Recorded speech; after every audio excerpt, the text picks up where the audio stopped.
people might be thinking, okay, it's not eat less, move more, then what is it? Stop doing what you're doing. Stop depriving yourself. What we're going to start to do now is build or regain control, regain a healthy relationship with food. Food needs to be balanced. All of these macronutrients play an important role. Don't be scared of the carbs, the dairy, the fats, whatever it might be, the diet program that's sort of led you that way. It couldn't be further from the truth.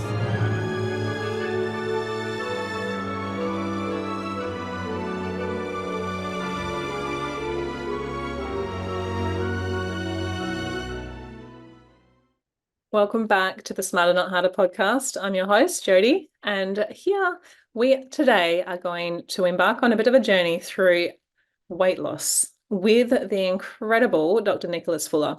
So I was interviewing Nicholas today and I was blown away by his in-depth but also extensive experience in the industry, 17 years. So with a doctorate in philosophy and obesity treatment, a bachelor's degree in human movement, a master's degree in nutrition dietetics, and currently Dr. Fuller leads the clinical research program at the Bowden Institute, Charles Perkins Centre at the University of Sydney, and he's also affiliated with the Royal Prince Alfred Hospital. So he's the founder of the Interval Weight Loss Program, scientifically backed method designed to help individuals achieve and maintain weight loss through diet breaks and preventing the body from fighting the weight loss process.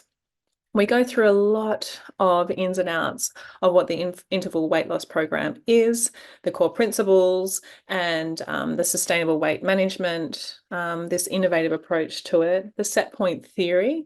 We talk about circadian timed eating, and we talk about technologies and weight loss trends and what to get excited about and what not to get excited about. And we also talk about the psychology and behavioral change associated with weight loss and wellness in general, because it's something that can be taken and paid attention to just for general health and wellness and the optimal balance of life.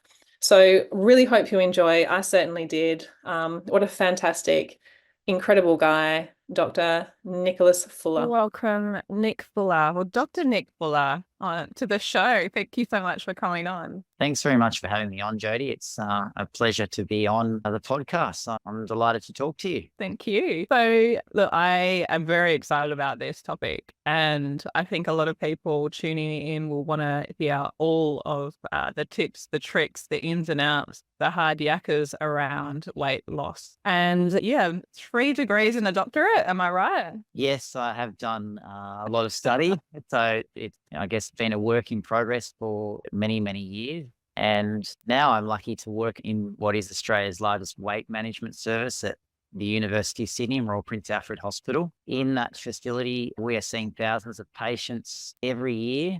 And unfortunately, these are people that are really struggling, not just with their health, but their weight, because they're out there trying to do something about it, but stuck in that, I guess, yo-yo dieting cycle, not knowing what's truth and what's backed in evidence-based. So yeah, they're coming into our clinics. We're seeing those pains and frustrations and then hopefully getting them onto that path of long-term success. So, as we were just saying, it's just such a hard thing to sell to people because there's not an instant fix, and everything in the world today is instant gratification, and we're given so much so quickly and not having to really put the effort or know where to put the effort in.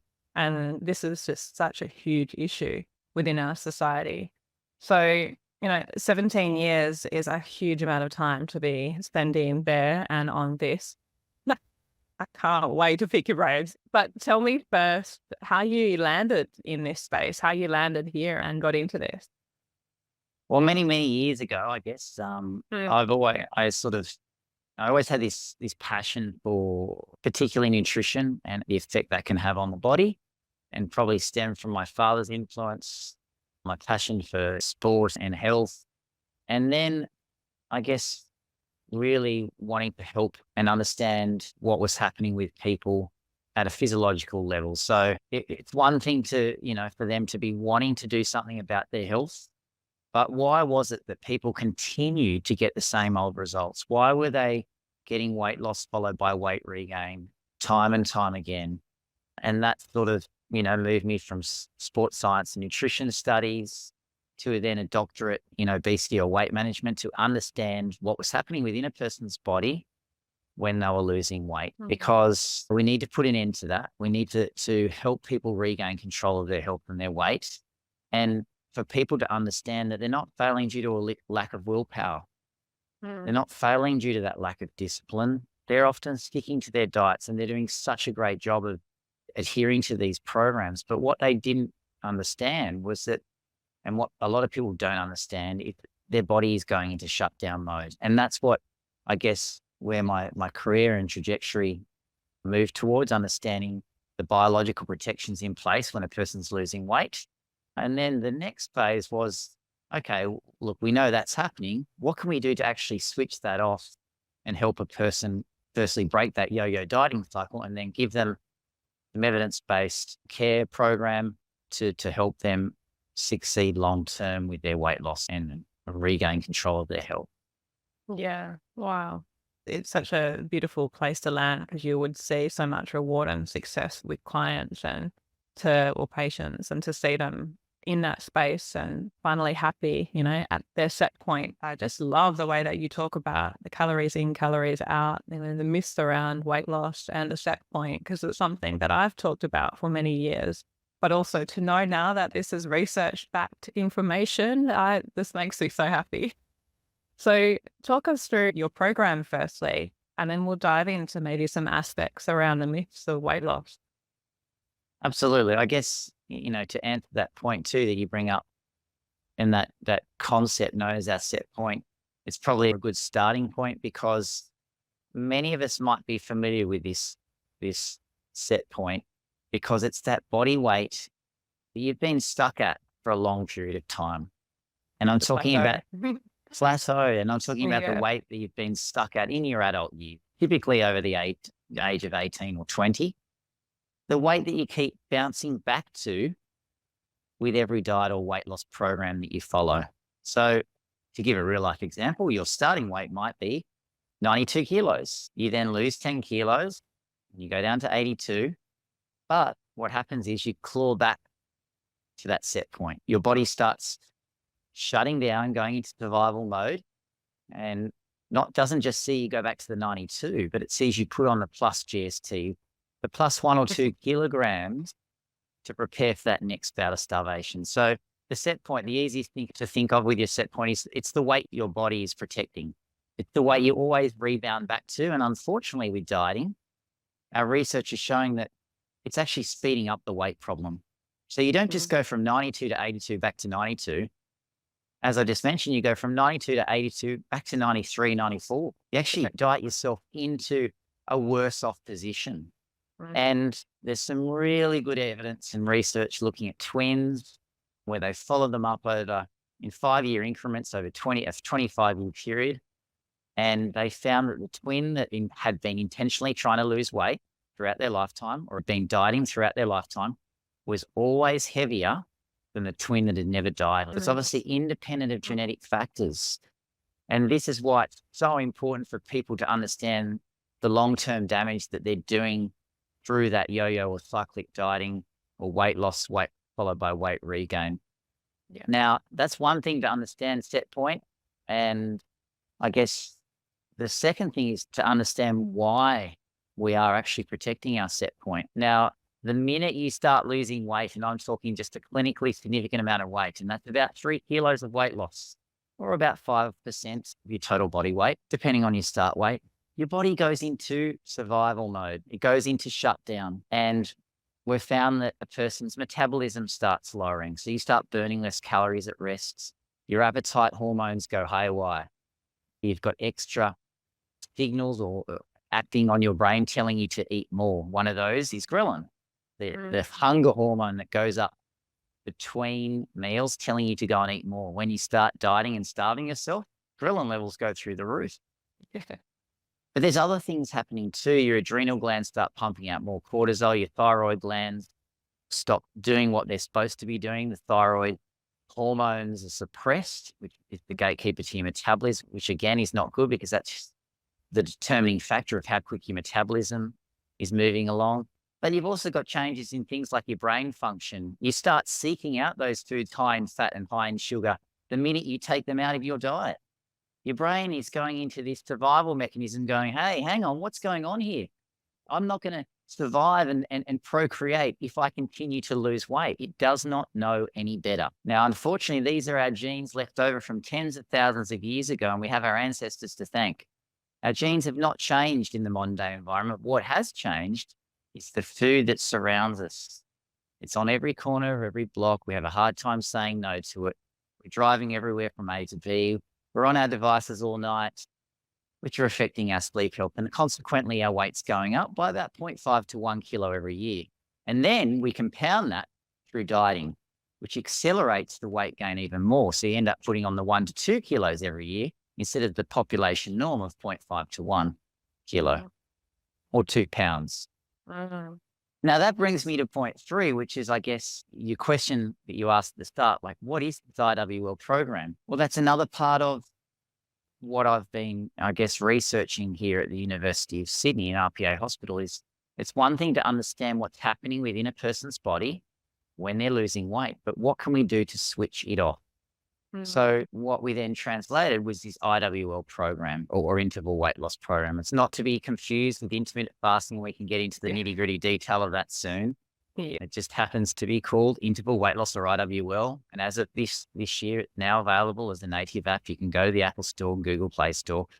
And importantly, follow evidence-based care in the palm of your hand, switching off the body's usual triggers that send you back to your start point. So the two main things that we're doing with the IWL program is firstly teaching a person how to develop healthy habits that last a lifetime so that they stick and you can stick with them. But more importantly, prescribing a specific weight loss methodology so that your body's physiology doesn't come into play. And we get a person to actually lose weight in intervals. And what it looks like visually is a step down approach where you lose a couple of kilos, you then have to maintain it during the next month. You then can go on and lose another couple of kilos. Then you can go on and maintain it again over the course of a year. Our randomized controlled trials then show you're losing about 11 kilos, 12 kilos of weight loss, but importantly, not seeing that weight regain that you typically get with diets. But you get the U or V-shaped response where you go back to your start point. So hopefully that gives you, I guess, a high-level overview of firstly, our set point, what it is, why we are failing. It's not due to our lack of willpower. It's actually due to our body's physiology, these biological protections that are in place, preventing you from succeeding. And then thirdly, an evidence-based program to help you regain control of your health and weight that is turning off the body's usual response to weight loss. And remembering that anyone struggling with their weight, first-line therapy should be lifestyle intervention. You can succeed long-term with lifestyle intervention, which involves changes with your diet, exercise, and sleep, but only if you're following care from healthcare professionals, not celebrities, not social media influencers that have not studied the science of obesity. Our body is a weird and wonderful beast, but it's working against us. And you need to be able to understand that, then apply the principles of a healthy lifestyle so that you don't get that usual response to weight loss that you've always got. And I love how you put it in. So it's simple, it's complex, but it's simple, So these are the stepped approaches, and this is the way to guide you there. Because I think, I'm in a personalized medicine field. So when you're looking at celebrities, when you're looking at all these, you never get the full picture. You don't know how that person's body is physiologically working. So in my sort of practice, in the way that I practice is in health optimization medicine. So I look at different biomarkers. We look at metabolites. We look at different intricacies for the body's makeup, nutrition and proteins and amino acids. So when you're looking at that, you know what is missing for that person. Do they have thyroid issues? Do they have this? So when you're correcting this under the care of a clinician, and then you're adding this weight loss program with the lifestyle factors that's really helping to support them to get to that next point with lifestyle factors they wouldn't have normally known how to do themselves, it's very powerful. And when, coming back to that sort of evolutionarily derived, where we are designed this way and we can't come against that. We can't stop that. We don't know We can't change that physiology of our body's protection mechanisms. Like you were saying, it's a fascinating way that, it makes so much sense. That's how you can create safety back into the body, to know that that's where it's safe again. That's that correct set point where it can actually safely lose weight and not feel like it's under threat. And I've not heard it put this way before. So it's incredible. And I think it's the applicable knowledge and the applicable programs that actually help people get to that next point, which is fascinating. And we live in, I was doing a lecture yesterday on the CDR response, or the cell danger response, and just going through some of the factors of the sort of summer and winter. And we live in a constant summer, the overload of foods, the sitting down, not being challenged enough, maybe less exercise and overconsumption of the wrong food, like you were saying. So we're fighting up against that environmental change that we've had come against us. We're not living in an age of only stress that is from a mental load perspective, not a stress from a physiological perspective as well. 100% right. I guess there's a take-home message there that we unfortunately do put our health sometimes down the bottom of the priority list, and it does suffer as a result. But it's the most important thing. And when you are going out to do something about your health and weight, it's then making sure that you turn to evidence-based care, because it is actually quite simple. But this is not about just, eat less, move more. That couldn't be further from the truth. All that does is result in your body's physiology coming into play, and it's shutting down, and you getting the same response. It's not about starvation. It's not about counting calories and weighing out grams of food. It's much simpler than that. And that's what I guess the principles of the IWL program are teaching as well. Well, pardon the interruption, but I do have some exciting news for all you health practitioners out there. This podcast is proudly brought to you by Home Hope's Metabolomics module, a groundbreaking framework pioneered by Dr. Ted Achikoso. Now, we have a new cohort coming in September, and this is one not to miss. We are currently moving through an incredible cohort now, and we are having the best time and learning so much. So Home Hope goes beyond traditional medicine. It focuses on detecting and correcting imbalances for optimal health, and our metabolomics module dives into the intricate metabolic processes of the human holobiont, combining advanced metabolomic testing and with its approach to a holistic wellness. So ready to optimize your health? Well, visit homehope.org for products and metabolomics, and use promo code podcast10 for a 10% discount on the metabolomics module or any other certification from Home Hope. Now let's get back to the show. Much simpler than that. And that's what I guess the principles of the IWL program are teaching as well. Yeah. And I think, and just furthering on from that, it's so simple, but there is so much misinformation out there at the moment. The amount of times that I hear clients coming in, just even yesterday, but it's constant. I'm not eating anything, but I'm still putting on weight. I don't eat, but I'm completely, I'm 20 or 30 kilos overweight. Like, why? I'm exercising so much, yet. And I can't lose the weight. But there's so many times, and people are still going by the calories in or move more, eat less, calories in, calories out mode, but we can see it's not working. I don't think there's ever been an evidence-based program created like you, and you know this more than I do, that actually shows this, because everyone's still been going by the old ways, the old method. Particularly one that's actually working with our physiology. And I guess that's probably a good time to highlight that we move from diet to diet, and they largely gain momentum because of big names that get behind them. So if we go back sort of 10 years, it was the keto movement. Yeah. If we go back a few more decades, back to the 70s and 80s, we were talking low carb, the Atkins revolution. Now, what we're talking about at the moment is intermittent fasting.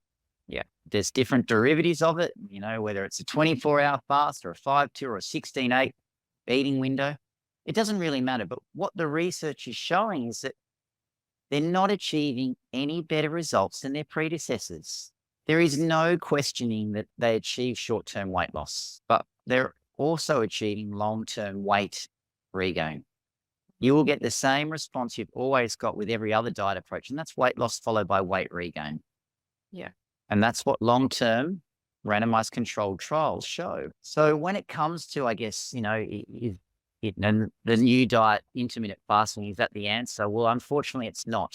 You will see that short-term success like you used to see with the low-carb Atkins revolution way back decades ago. Diets have just morphed from one thing to another, but really they're the same, and that's prescribing eat less and move more. And the eat less usually comes from take out this food or take out this food group. And the worrying thing is often it's that food group or food that you're taking out that's good for your long-term health. And 1 minute it's carbs, the whole grain carbs. The next minute the scapegoat's fat. We all fear the F word. And then it's dairy. Now, we're sort of just moving from one food or food group to another and repurposing or remarketing what we have been doing for the last 5 decades. But science has shown that it's not achieving better or more superior outcomes. It's weight loss followed by long-term weight regains. And I guess the other important point to draw upon what you're mentioning is that people might be thinking, okay, if it's not eat less, move more, then what is it? Well, look, there's no questioning that to achieve weight loss, you do need to be in an energy deficit. But that doesn't come from deprivation. That actually comes from eating more. Yeah. So when our clients are coming in and they're starving themselves, they're miserable, and they're suffering from a physical and also mental health point of view because of that cycle that they're going through, we're actually saying, well, stop doing what you're doing. Stop depriving yourself. What we're going to start to do now is build or regain control, regain a healthy relationship with food by getting you to eat more, by getting you to focus on more wholesome, nutritious food. And they end up eating 2, 3, 4 times what they used to eat. But we see an incidental decrease often in their calorie intake through that change to a more wholesome, nutritious diet plan. And that's because they're eating more of those nature's treats, more of the foods that are naturally high in sugar, naturally high in fat. They give you the high you're looking for, but they also give you the nutrition your body needs and fill you up for long periods afterwards. So really, that message there is eat more, not less. If you're depriving yourself and you're not getting results and you are clinically diagnosed, say overweight or in the obesity range, stop depriving yourself. Unfortunately, you've done a lot of damage to your metabolism. We do know also from our research that every diet you go on, your metabolism drops by 15% that we cannot account for as clinicians and scientists. There's an expected drop in your metabolism, which will come from a decrease in body weight because you're losing muscle and you're losing body fat. But there's a further 15% decrease that we can't account for. And that's just your body going into shutdown mode. And the worrying thing is that it doesn't go back to its baseline level after you regain the weight. Your metabolism stays depressed. And a good example is from The Biggest Loser, where they measured their metabolism at the start of the contest. Sure, this is an extreme example, but it also applies to the general population. They measure their metabolism at the start. They measure it again at the end after they lost a significant amount of weight. Of course, the metabolism's decreased, but it's decreased beyond what we can account for by that 15%. And then they regain all of that weight, sadly. But the metabolism hasn't gone back to where it was. It stays suppressed, which means they continue to burn less calories at rest and they continue to put on more weight than they lost. So not only are you doing damage with the dieting and yo-yo cycling and the deprivation that you're imposing on your body, but unfortunately it makes it harder to then lose weight with every subsequent bout of dieting you go on, because your body's getting very good at saying, hang on, that's not a good position to be in. My body doesn't need to be or want to be losing weight again in order to procreate and survive. So you find it harder and harder as you age to then lose weight. And it can be a frustration that we have with our patients on IWL. It's like, well, why aren't I losing weight from the get-go? Because we're actually teaching them that firstly, we need to restore your metabolism. Weight loss will come, but it may not come straight away because of the years or decades you've imposed. Your health will be improving from day one. And that's why it's important to focus on health, not weight. Yeah, absolutely.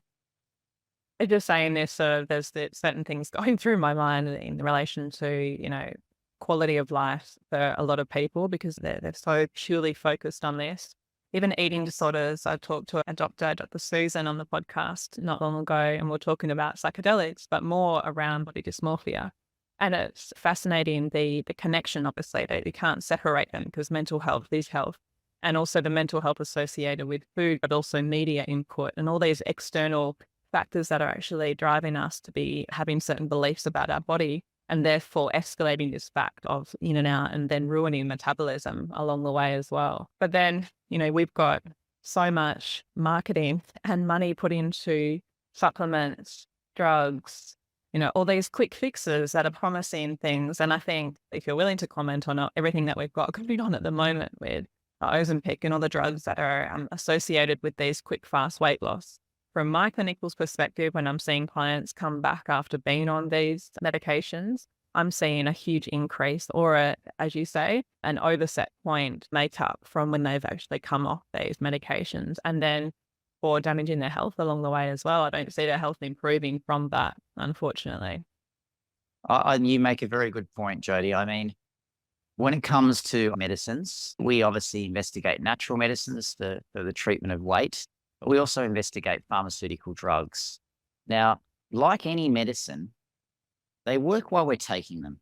And in this instance, the new wave or the new class of drugs are working on our appetite, those appetite signals getting sent to your brain telling you when you shouldn't eat, and they suppress your appetite.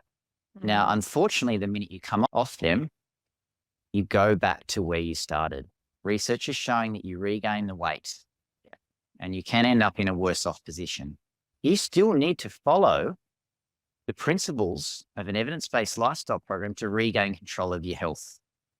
You can't expect just to be injecting a drug and still eat poorly, not move healthily, and get poor sleep because you're not changing your lifestyle. You're not going to get the long-term improvements in your health.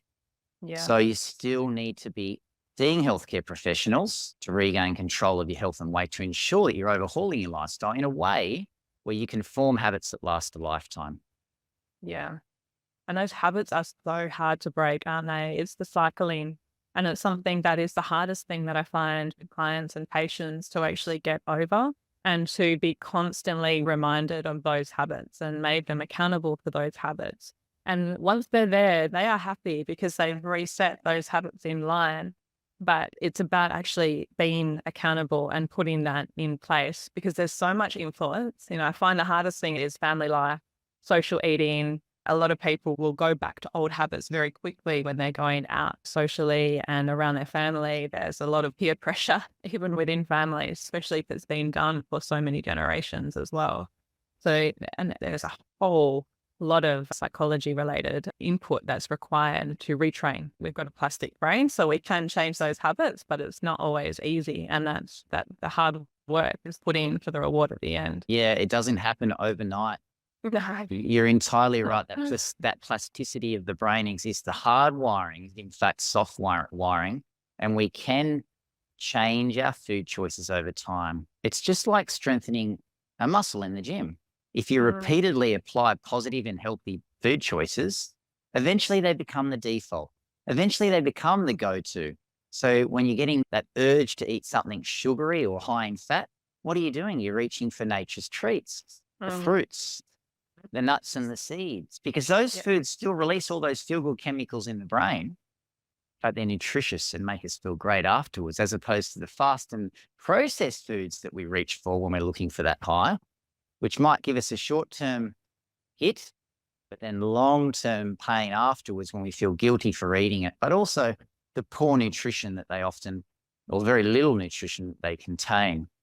And the other important point is that you can't just expect to be doing this for a week or two and think, oh, that's it. The habit's going to become, exactly, nothing's happening. It should be happening by now. It actually takes, on average, 66 days, more than 2 months of repeatedly applying these positive, healthy choices until that new healthy habit becomes the way of life. So an example might be constantly going to the vending machine at 3 o'clock in the afternoon when you're looking for that high. Now, this doesn't mean saying no all of the time, because that's what diets teach us to do. They teach us to cut out all our favorite foods or favorite food groups. And eventually we say, what the hell? And we don't just go back in a small and I guess gradual way, we end up eating the whole packet of Tim Tams instead of just one. This is about saying no most of the time. So you can go and have your favorite food, but it's just the once to twice a week maximum. It's not the everyday occurrence, because these foods still play an important role in the modern day environment. They still give us pleasure and they can still be incorporated into a healthy lifestyle. Yeah. We're not telling you to cut them out. That cutting out, I guess, mentality does not work. Right. This is why diets work short term, because they tell you to cut the foods out. They get drastic short term results on the scales. You feel great, the number's going down, but then you go back to your old habits and your body's physiology starts to fight the weight loss. Yeah. It's about saying no most of the time. So 6 to 7 days out of the week, you're saying no to the vending machine. You're reaching for the nature's treats. Trust me, science shows that they still give you that high and hit you're looking for. You're getting all those feel-good endorphins released in the brain. The dopamine's, starting to get released, the learning chemical next time you see it, which means you go and reach for it again. And eventually they become the default because you're changing that wiring of the brain. Go to 6 or 7 days out of the week, as opposed to the processed or fast food from the vending machine 6 or 7 days out of the week. And it could be this sort of example could be applied to any of your favorite foods or habits that you're trying to break. Okay, you got to make sure that you have realistic expectations, firstly, of how long it takes. Pardon the interruption again, but I have some exciting news as well. Looking to enhance your focus and productivity? Well, this podcast is brought to you by Troscriptions, makers of precision dosed, physician formulated pharmaceutical grade formulas in the form of a buccal troche. I personally love blue carnitine for focus, which combines CBD with other nootropics to help you achieve calm, focused productivity. And whether you're tackling a big project or just need a mental boost, blue carnitine has you covered. So visit troscriptions.com to find out more about their innovative products. And for our podcast listeners, mention the code POD10 to receive a 10% discount on your next order. Now, let's get back to the show, feeling more focused and ready to absorb the wisdom of our guest. Buckle up and back to the show. And secondly, do not apply the mentality or approach where you cut it out altogether. You can still allow yourself the favorite food, but it's just not the everyday occurrence. If you do cut it out, trust me, the cravings will only come back. Your brain activity starts to change where you start to seek out those foods. And I just gave you a good example with the packet of chocolate biscuits. Yeah, we tell our clients that we're natural born rebels. So if we're told not to do something, we're going to go for it anyway. So replace it with something better. That's better for you. That's more whole. That's supersize. I call it super health. Yes. You've got extra to it. Yeah. So what, Nick, in terms of timing of foods, now I've done quite a lot of research into sort of circadian rhythms, and the Sasha Pan is really good at talking about this and timed eating ideas, not just intermittent eating habits, obviously, but organ related, cellular clock related timed eating. Is there anything that you've seen or have discovered around this as well?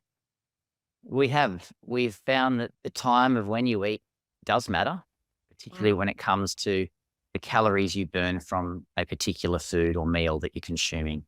And we have it the complete wrong way around in the modern day environment. We should be loading up the start of the day and tapering off and eating less at the end of the day. Our body burns the energy or calories from a meal 2.5 times more efficiently in the morning compared to the evening. Now, what I mean by that is we sit down participants to a meal containing X calories in the morning. We measure the thermic effect of that food. Then we do the same thing by giving them the same meal at the end of the day. When they eat that meal at the start of the day, their body is burning the calories 2.5 times more efficiently. They're better able to use that fuel. So what you should be doing is actually eating from big to small and tapering off the food volume throughout the day. And unfortunately, 95% of us are actually doing the other way, where most of our food consumption happens at the end of the day. We rush out the door, maybe with a kid under each arm. We grab a coffee. We might be lucky to have something mid-morning, but we tend to not eat until lunchtime. Then we ramp up our food intake towards the end of the day because our body's craving calories, it's needing energy, and our dinner becomes the biggest meal of the day. But from that circadian rhythm point of view and thermic effect of food, it's the wrong way around. That's not good for weight control. And you need to start to change how you orientate your food throughout the day. And that means starting to wake up and break that fast by having something small. You're not going to feel hungry, particularly if you've done the same thing for years or decades. And then maybe have something again at mid-morning. And over time, your appetite will start to pick up in the morning. It's going to take, again, a couple of months potentially for that to happen. And then eventually your appetite will slow down at the end of the day, it will reduce. You'll have less ghrelin acting on the clever part of the brain called the hypothalamus telling you to eat more. And you'll feel less hungry. You'll sit down and still enjoy an important meal from a social and cultural perspective, but portion size, not the focus. Conversation and food is, as opposed to how much you're actually eating at that time. So think big to small, because that is how your body best uses the calories you're putting into it. I think you must have had an insight into my life this morning. Kids out the door.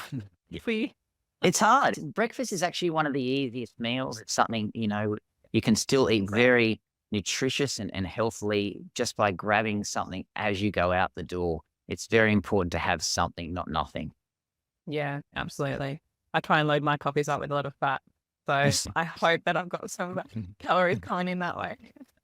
Good fat.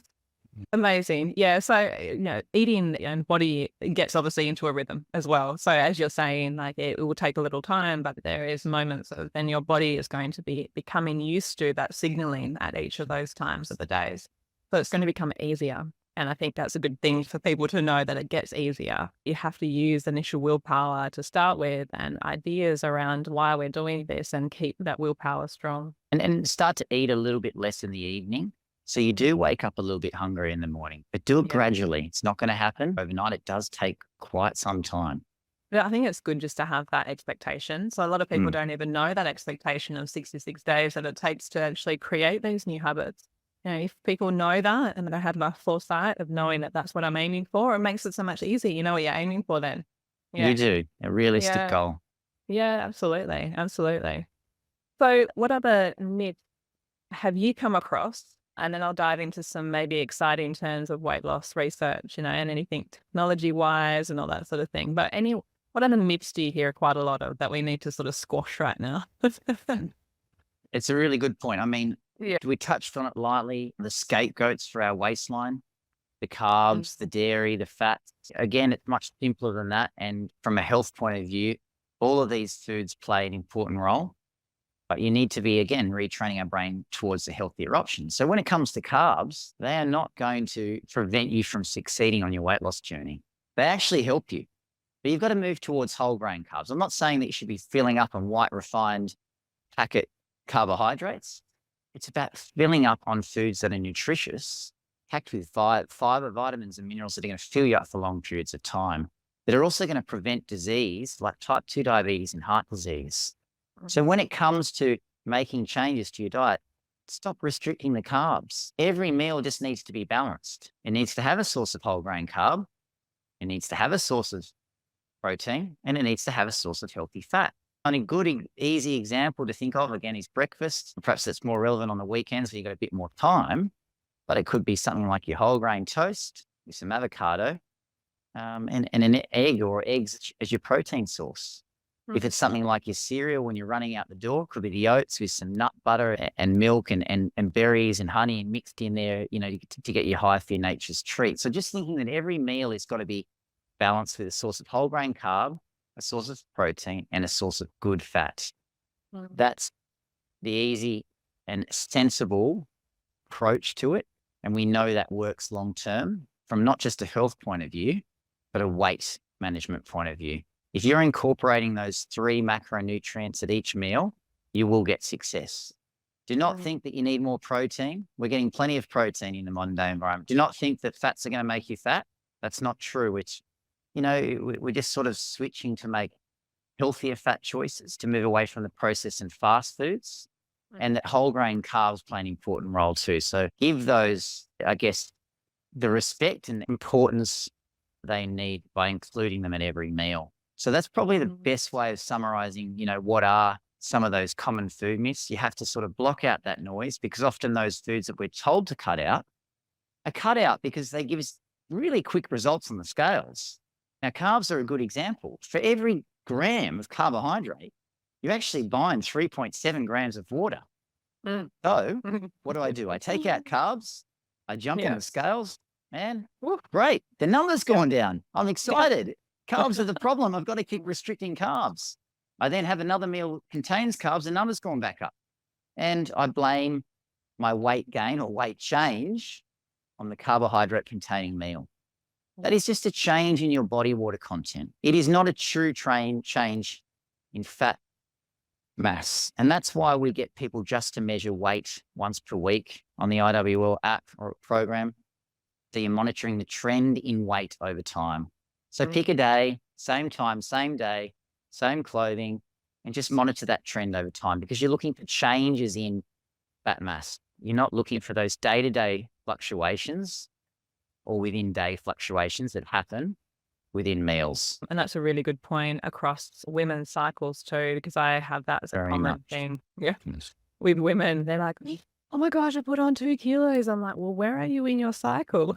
Oh yeah, I'm almost getting my period. I'm like, okay, well, that's why, So with the carbs, it's such a quick way of getting rid of water, and one of the common things that when I'm trying to get clients to eat breakfast, or they're choosing the wrong foods, I think, and glucose is something I want to bring up now, that glucose regulation and control.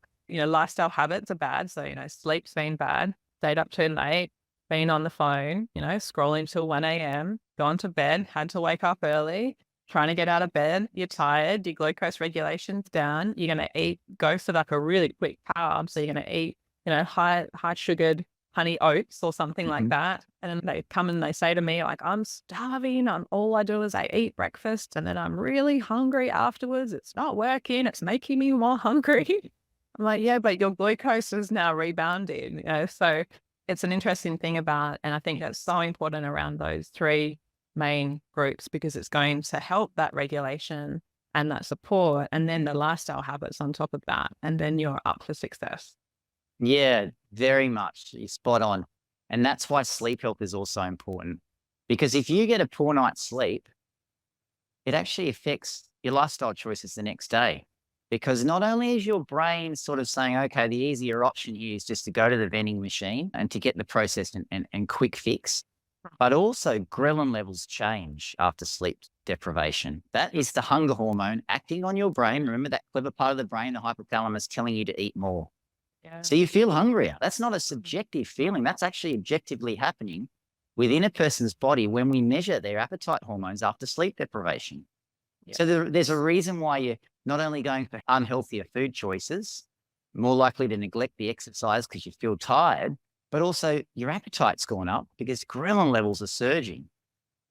And that's why you've got to focus on sleep health too. It's not just food, it's not just activity, but it's also sleep. Now, you mentioned devices. A simple and easy one, and a habit we have to change, is the use of devices and technology of an evening. So we just tell our patients, you need to have at least 1 hour before bed where you turn off those devices. You put them away, you're not scrolling, you're not looking at, tablets, watching TV, whatever it might be. You need to unwind in a different way to give your chance, or your brain the chance, to know it's nighttime instead of daytime. Because those devices are suppressing melatonin production. They're emitting blue light. They're suppressing melatonin production in the brain, telling you it's daytime instead of nighttime. You have a hard time falling asleep. You have a hard time staying asleep. And like you just said, you wake up sleep deprived. You go for the easy food option, and it's just a flow-on effect for the next day and days to come. So make small gradual changes. And I guess that's why we get people to work on one habit at a time, to work on one principle at a time. And then you go on and move and master the next one. Yeah, it has to be done. It can't be loaded up at once. Absolutely not. But yeah, I think a lot of people don't realize that, light or white light at night, or artificial light at night, Alan, as we call it, will cause the body to think it's in midday. It will think it's right in the middle of the day. So hunger cues are still there, I imagine, so you're going to have the physiological reactions like it is daytime, not nighttime, to rest. But that's so many different impacts on the body's recovery and healing and response. And weight and glucose and sleep quality. And it's just huge. And that's one major thing we've noticed in this sort of realm of 50 years is that increase of that white light at night. Definitely. It's something that we have to rethink and change our relationship with these devices and screens, particularly in the evening time, particularly in that time before bed, because you've got to ideally work towards a 2-hour window where you have that no blue light. Because trust me, you're going to start seeing a significant improvement in your sleep quality and also the latency time in terms of getting to sleep. Okay, there's a reason why you're struggling to fall asleep and then stay asleep. Not just the modern day stresses, but the devices and screens that are emitting that blue light, suppressing melatonin production in the brain. So sleep health needs to be focused on for the majority of the population, but it's often neglected in a lifestyle program. And that's why the pillars need to be not just food, not just exercise, but also sleep. Often we just focus on food and think that everything else is okay. If we just deprive ourselves of food and count the calories, restrict, we'll get the weight loss we're looking for. But we've talked about the reasons why that doesn't work. And remember, what we're doing is forming habits that last a lifetime to improve our health. Yeah. And to pass on to generations as well. Absolutely. Which is so important. Yeah. Amazing. So, yeah. So onto like devices, yes, but technology that you've seen in this sort of space that's been good to pay attention to, and maybe some to like, well, let's just put those aside because they're not even worthwhile, looking at. So what have you sort of seen in that space?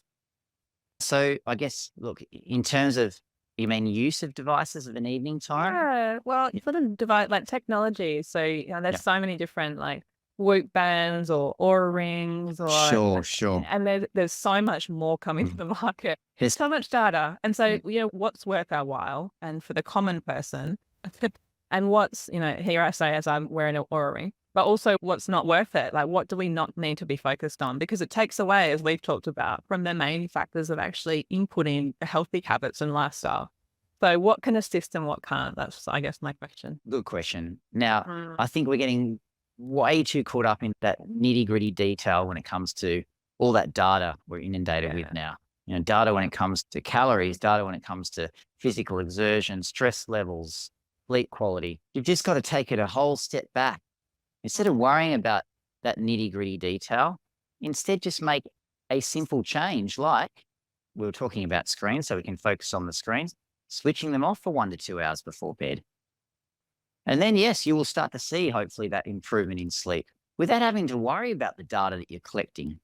So, yes, they all play great roles in different ways, but too much data is overwhelming. And we're not focusing on the small things. So, really, when it comes to calories and calorie counting, forget that because there's too much inaccuracy. We've found that you can have up to 20% inaccuracy in terms of the calories reported for a particular food. Plus, we don't absorb a lot of the calories from certain foods, like nuts. They go through the gastrointestinal tract undigested. Vegetables are another good example. So what you see in terms of the absolute calorie number on the nutritional panel is not necessarily the real number in terms of what the body is absorbing. When it comes to activity monitors, again, we can get far too caught up. What we do need to get an idea of is how many steps we're doing each day. We're doing far too few of those. And then gradually incorporating movement in your incidental lifestyle so that you're not just going, okay, I'm going to start a gym program or this boot camp and do it for a short period of time, only to get injured and then have numerous setbacks afterwards. This is about making small gradual changes, remember, to your lifestyle. So with activity, you'd focus on incidental activity by just looking at your steps. Then over time, you can start focusing on different things like high intensity versus low intensity in different devices and wearables, gadgets can give you that feedback. But you don't need to really worry about that nitty-gritty detail. And then the last one is something like body fat. We start jumping on these scales nowadays and look, the body fat change is gone from this to this. But again, they're largely inaccurate. They're not giving real useful data. So that's why we just get a person to monitor their weight and waist circumference over time and look for those trends. And don't just focus on one metric or measure of health or change. Focus on numerous measures So we use weight and waist for anthropometrics, but you can also use blood tests for changes or improvements in your health over time.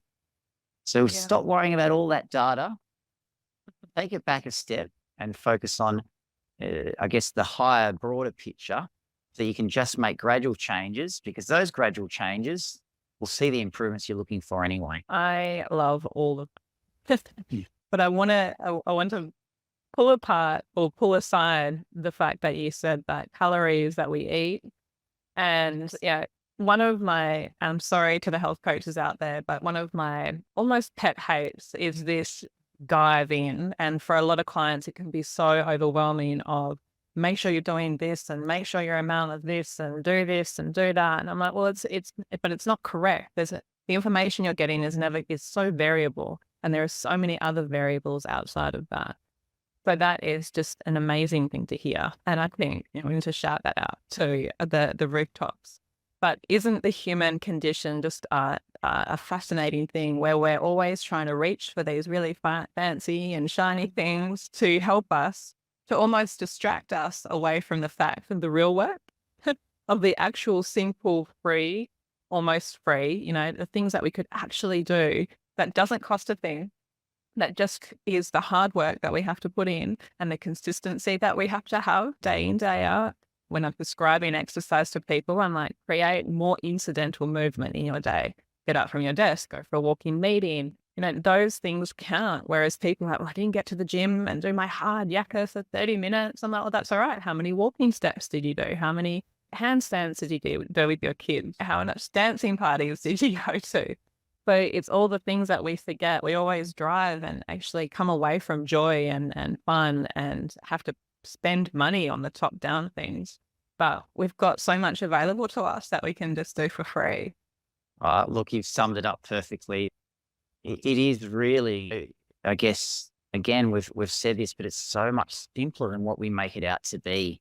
But we have to take ownership of our health and our lifestyle, make small gradual changes, and don't worry about all of that noise, data, whatever it might be, that's distracting you from the real change that's needed. So work on one thing. When you've mastered that, work on the next thing. Sure, all of those other nice to haves can be part of that journey, but don't get caught up in it because it's distracting you from and blocking you from real long-term success. Yeah, that's beautiful. And I was going to ask you, Nick, is like, so your 3 smarter, not harder steps to weight loss. But I think you've just covered them there. But if you wanted to just do a quick 1, 2, 3, and then people know sort of where they can aim for.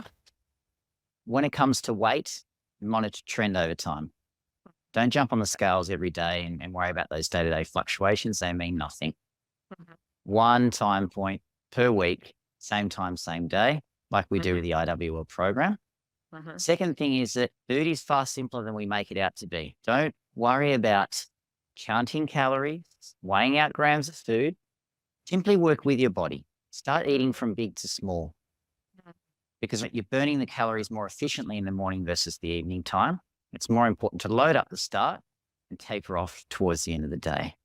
And then the third take-home message is that food needs to be balanced. All of these macronutrients play an important role. Every meal should be balanced. It should have a source of whole grain carb. It should have a source of protein. It should have a source of healthy fat. Don't be scared of the carbs, the dairy, the fats, whatever it might be, that the diet program that's sort of led you that way. It couldn't be further from the truth. Start following evidence-based care, because then you will regain control of your health and your weight, and you'll find it is easy. It's not going to happen overnight, but it's going to happen. Trust me. Oh, beautiful. That's a beautiful summary, beautiful point. I'm so excited for people to listen to this and start to take action in their own lives. But Nick, where can we find you? Where can we find the program? How do people sign up? I know you mentioned at the start it's actually free. I think it's free to sign up to at the moment for people to run through. So give us details of where to find you and where to contact. Look, there's many different ways, I guess. You can go to your local library. You can borrow an interval weight loss book. That might be a great starting point. Read the book, understand the science behind why you're failing or, continue to fail long-term, and what the IWL program is based upon, particularly these 6 principles. But then you can also follow the program in the palm of your hand. And yes, we do have, that 30-day free access where you can go, you can download the app, IWL or Interval Weight Loss at Apple or Google, or go to the intervalweightloss.com website, sign up to your free program, and start to make those necessary changes so that you do get long-term success. But just remember, this is not going to give you the short-term fix that you might be looking for. We're only interested in long-term results. And you're talking to real healthcare professionals when you're following IWL. So with IWL Plus, for instance, you will get access to an accredited healthcare professional being a dietitian. It could be a blog you read on the website. It could be a short informational video. But I also hope today's chat has helped you better understand the physiology behind weight loss and how our body's working against us and not with us. Thank you so much. So, Dr. Nicholas Foley, it's been an absolute pleasure. And thank you so much again for your time today. And I really appreciate what you've shared with us. And yeah, I'm going to actually go out and read your book as well. Thank you. And very kind words. Thanks very much for having me on the show. Keep up the great work, Jodi. Thank you. My pleasure. My pleasure. So thank you for joining us, Dr. Nick and I, on the Smarter Not Harder podcast. We hope you found today's episode insightful, inspiring, and informative. And be sure to subscribe for more expert insights and practical advice on health and wellness to the video on YouTube and on all your platforms. Please like, share, and spread the amazing word of information and health. So until next time, stay healthy, stay inspired.